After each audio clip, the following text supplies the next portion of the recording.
છે બધા વિદ્યાર્થી મિત્રોનું કલાલ સરની યુટ્યુબ ચેનલ ઉપર આપણે સોલ્વ કરી રહ્યા છીએ મોસ્ટ આઈએમપી ધોરણ 10 ના વિજ્ઞાન વિષયના પેપરો જે મહેસાણા જિલ્લા દ્વારા બહાર પાડવામાં આવ્યા છે.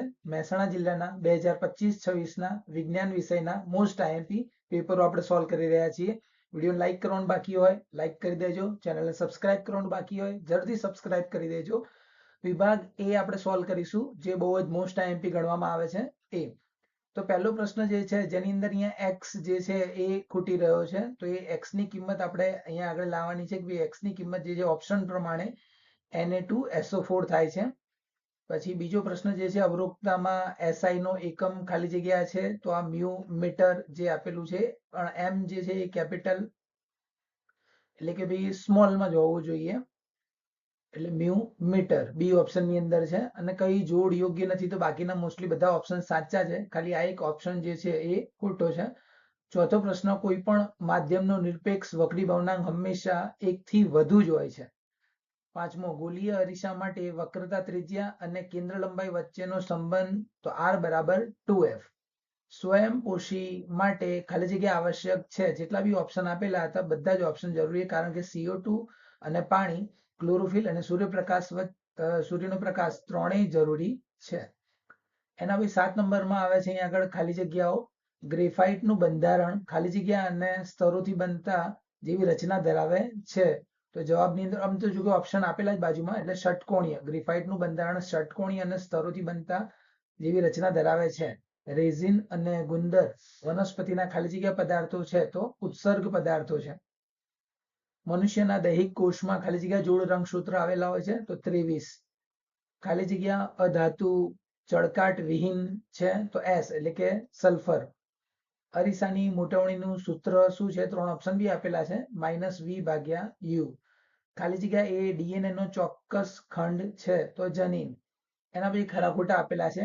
કોપર મંદ HCl સાથે પ્રક્રિયા કરે છે, ખોટું. એ દ્રાવણની pH જો 6 હોય અને બી દ્રાવણની pH જો 8 હોય તો દ્રાવણ બી જે છે એ દ્રાવણ એ કરતા વધુ એસિડિક છે, ખોટું. ભિન્ન જાતિઓના અસ્તિત્વ માટે ભિન્નતા જાતિઓના અસ્તિત્વ માટે અગત્યની છે, ખરું. મનુષ્યની આંખમાં વસ્તુનું પ્રતિબિંબ નેત્રપટલ પર રચાય છે, આ બી ખરું. એના પછી સવાલ જવાબ આવે છે. 17મો સવાલ છે પરિવર્તી ચેતાતંત્રના ઘટકો કયા કયા છે? તો મસ્તિષ્ક ચેતાઓ અને કરોડરજ્જુ ચેતાઓ. સ્પાયરોગાયરામાં કયા પ્રકારનું અલિંગી પ્રજનન જોવા મળે છે? તો અવખંડન. પછી અવરોધના સમાંતર જોડાણના સમતુલ્ય અવરોધ શોધવાનું સૂત્ર લખો, તો સૂત્ર આપણે લખી નાખ્યું ત્યાં આગળ. માતાના શરીરમાં ગર્ભસ્થ ભ્રૂણ શાના દ્વારા પોષણ પ્રાપ્ત કરે છે? તો જરાયુ દ્વારા. એના પછી 4 જોડકા આપેલા છે કે ઓક્સિન તો પ્રકાંડની વૃદ્ધિમાં જે એબ્સિસિક એસિડ વનસ્પતિની જે વૃદ્ધિ થતી હોય છે એને અવરોધે છે. એસિડ છે, એસિડ એટલે આપણે એમ સમજીએ કે કંઈક અવરોધ એટલે રોકે છે, એવી રીતે. દ્વિસ્તરીય પોષક સ્તર પ્રાથમિક ઉપભોગી જે છે દ્વિસ્તરીય, અને તૃતીય છે એ દ્વિતીય ઉપભોગીઓ છે, બરાબર. એક નંબર આગળનું છે, એ પ્રમાણે છે. વિડીયો લાઈક કરવાનું બાકી હોય જરૂરથી લાઈક કરી દેજો. વિભાગ બી માં પહેલો પ્રશ્ન 25 નંબરનો, પછી 26 નંબરનો, એના પછી 27 નંબરનો પ્રશ્ન જાતિના અસ્તિત્વ માટે ભિન્નતા જરૂરી છે. 28મો પ્રશ્ન ચલ અવરોધ એટલે શું? 29મો પ્રશ્નમાં ટૂંક નોંધ લખવાની છે ઉપભોગી ઉપર. 30મા પ્રશ્નની અંદર જૈવિક ક્રિયાઓ એટલે શું એના નામ આપવાના છે. 32મો પ્રશ્નમાં અવરોધના સમાંતર જોડાણના ફાયદાઓ જણાવવાના છે. 33મા પ્રશ્નની અંદર રુધિરનું બેવડું પરિવહન એટલે શું એ સમજાવવાનું છે. 34મા પ્રશ્નમાં યૌવનારંભે છોકરીઓમાં કયા પરિવર્તન જોવા મળે છે એ જણાવવાનું છે. 35મો પ્રશ્ન જે છે ઓઝોન સ્તરનું વિઘટન આપણા માટે ચિંતાનો વિષય શા માટે એ સમજાવવાનું છે. 36મો પ્રશ્ન પ્રિઝમની આકૃતિ દોરી આપાત કોણ અને વિચલન કોણ દર્શાવવાના છે. 37મો પ્રશ્નની અંદર તફાવત છે, ધમની અને શીરા વચ્ચેનો મુખ્ય તફાવત સમજાવવાનો છે. વિભાગ સી ની અંદર 38મો પ્રશ્ન વિસ્થાપનની પ્રક્રિયા સમજાવવાની છે અને પ્રકાર સમજાવવાના છે. 39મો પ્રશ્ન ધાતુ તત્વો અને અધાતુ તત્વોના અપવાદ લખવાના છે.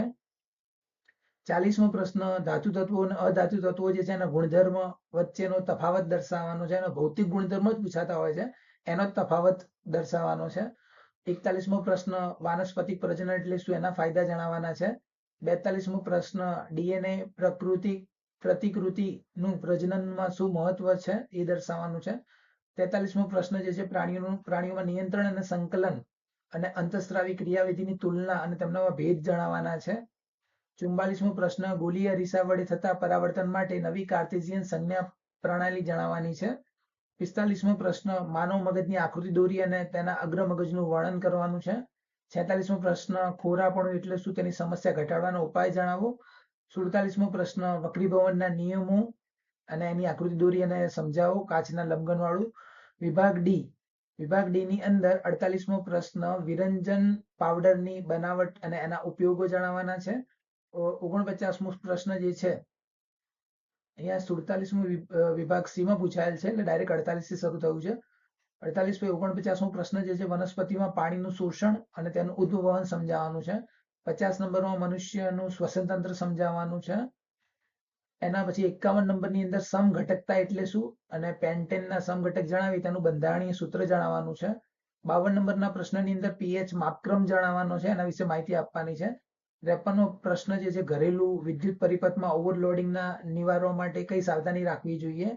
54મો અને છેલ્લો પ્રશ્ન લસિકા એટલે શું, તે કેવી રીતે નિર્માણ પામે છે, વહન પામે છે અને તેના કાર્યો જણાવવાના છે. વિડીયો લાઈક કરવાનું બાકી જરૂરથી લાઈક કરી દેજો. ચેનલને સબસ્ક્રાઇબ કરવાની બાકી તો જરૂરથી સબસ્ક્રાઇબ કરી દેજો. જે પણ નવા વિડીયો જોઈએ કમેન્ટ સેક્શનમાં જરૂરથી જણાવતા રહેજો.